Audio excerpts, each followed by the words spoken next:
सर्वे बालका सुप्रभातम। बच्चों, आज ये रुचिरा भाग तृतीय के बारे में बात करते हैं।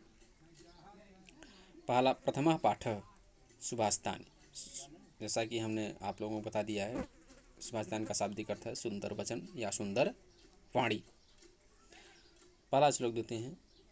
गुणा गुणगेषु गुणा भवन्ति ते निर्गुणं प्राप्य भवन्ति दोषाः सुस्वादुतोयाः प्रभवन्ति नद्यः समुद्रमासाद्य भवन्ति पेयाः।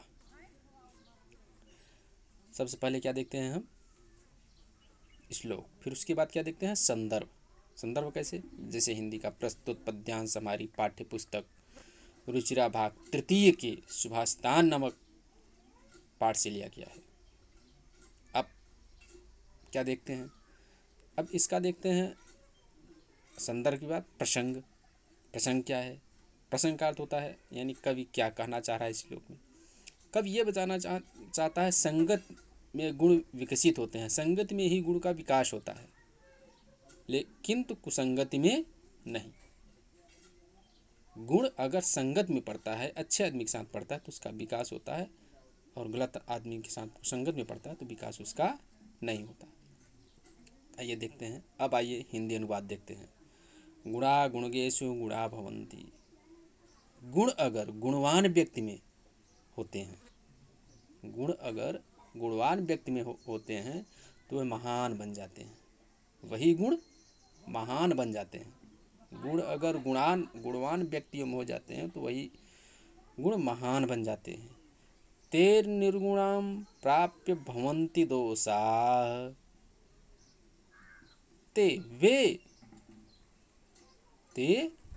किंतु वही गुण, वे गुण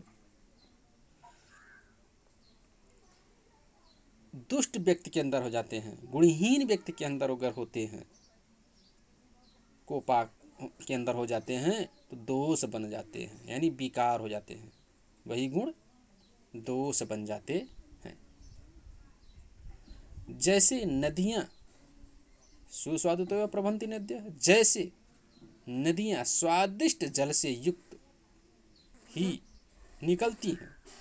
कहाँ से? पर्वत से।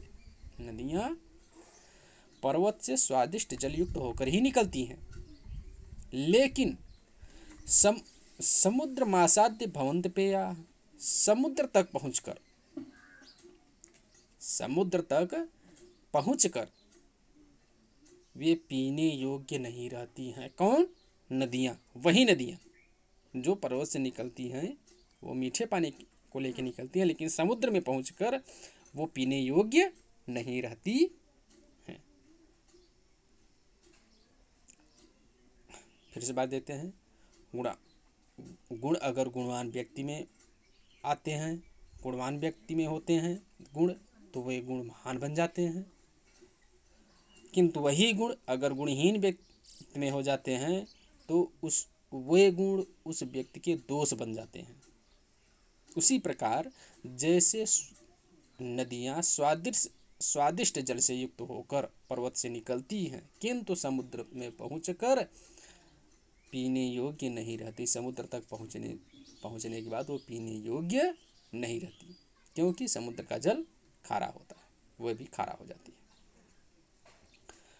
सेकंड है साहित्य संगीत कला विहीन साक्षात् पशु पुक्ष विषाणहीन तृणम न खादन्नपि जीवमानः तद्भागधेयं परमं पशूनाम। इसका भी पहले संदर्भ देखते हैं। संदर्भ वही होगा जो हमने पहला बताया है। प्रस्तुत पद्यांश हमारी पाठ्य पुस्तक रुचिरा भाग तृतीय के सुभाषितान नामक पाठ से लिया गया है।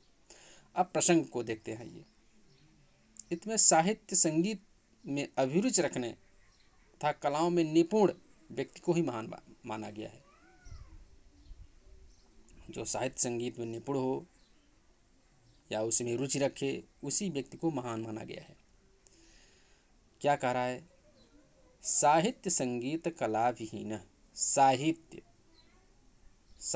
संगीत मतलब गायन, गाने में साहित्य संगीत व कला कौशल से हीन व्यक्ति, साहित्य संगीत कला कौशल से हीन व्यक्ति पूंछ और सींग न होते हुए भी कला से विहीन व्यक्ति साक्षात पशु पुक्षुषाणहीन पूंछ और सींग न होते हुए भी साक्षात पशु है, यानी भी वह पशु है। साहित्य व संगीत कला से हीन व्यक्ति पूंछ और सींग न होते हुए भी पशु है। तृणं न खादन्नपि जीवमानः, कह रहा है जो घास न खाता हुआ भी जीवित है।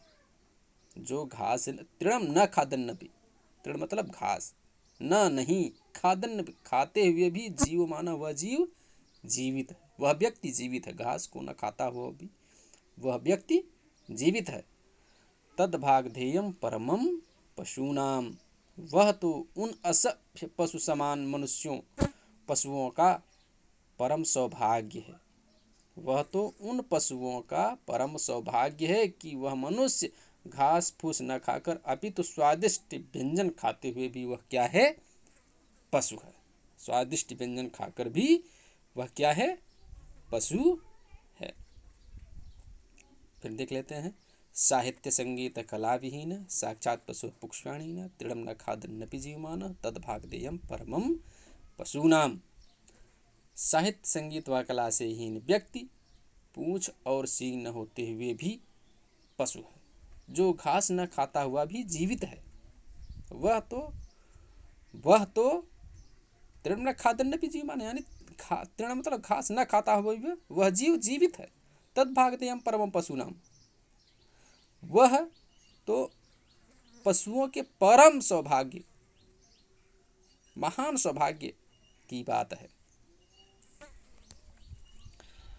नेक्स्ट है लुब्धस्य नश्यति यशः पिशूनस्य मैत्री नष्टक्रियस्य कुलमर्थस्य धर्मः विद्याफलं व्यसनेन कृपणस्य सौख्यं राज्यं प्रमत्तसचिवस्य नराधिपस्य। कह रहा है लुब्धस्य नश्यति यशः, लालची व्यक्ति। इसमें भी क्या है, पहले हम संदर्भ देखते हैं। संदर्भ जो ऊपर बताया गया वही होगा। प्रसंग, इसमें प्रसंग बताया गया है, यदि यश चाहिए तो व्यक्ति को लालच नहीं करना चाहिए, लालच के परे होना चाहिए, लालच से अलग होना चाहिए। इसका क्या है? प्रसंग है। कह रहा है लुब्धस्य नश्यति यशः, लालच किसका नाश करता है? यश का।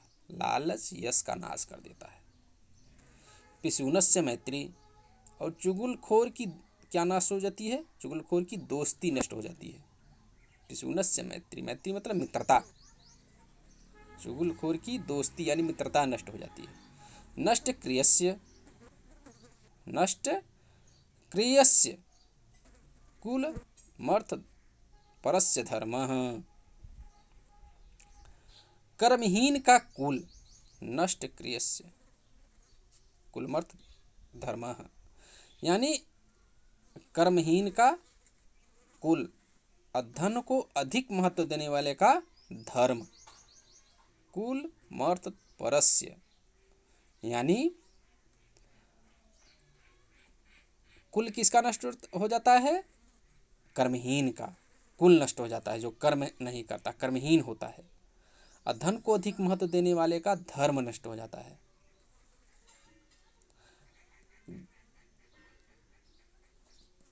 विद्या फलम व्यसनिनः कुपणस्य सौख्यम, और गलत आचरण वाले का विद्या फल, गलत आचरण वाले का विद्या फल। व्यसनीन, व्यसनी का यानी गलत आचरण करने वाले का विद्या फल नष्ट हो जाता है। कृपणस्य सौख्यम, और कंजूस का कृपणस्य मतलब कंजूस, कृपणस्य का अर्थ होता है कंजूस, कंजूस का सौख्यम सुख, सौख्यम मतलब सुख, कंजूस का सुख नष्ट हो जाता है। कंजूस का सुख। और राज्यस्य प्रमत्त सचिवस्य नराधिपस्य, और प्रमाद करने वाले मंत्री यानी कर्महीन यानी आलसी राजा का, आलसी मंत्रिमंडल वाले राजा का राज्य नष्ट हो जाता है। आलसी राजा का, व्यसनी राजा का से युक्त मंत्रिमंडल युक्त राज्य नष्ट हो जाता है। यानी क्या है? लालची लुब्धस्य नास्ति यशः, लालची का यश नाश हो जाता है। चुगलखोर की दोस्ती नष्ट हो जाती है। कर्महीन का कुल नष्ट हो जाता है। धन को अधिक महत्व देने वाले का धर्म नष्ट हो जाता है।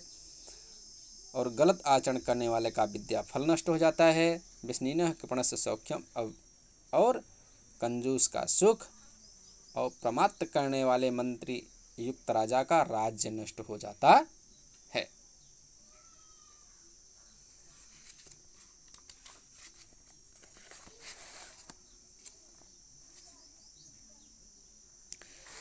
पित्वा, थैंक यू बच्चों, हम यहीं तक आप लोगों को बोलते हैं। और आप लोगों को शब्दार्थ दिया गया है, उसको लर्न कर लीजिएगा। नेक्स्ट का शब्दार्थ कल हम बताएंगे आप लोगों को। Thank you.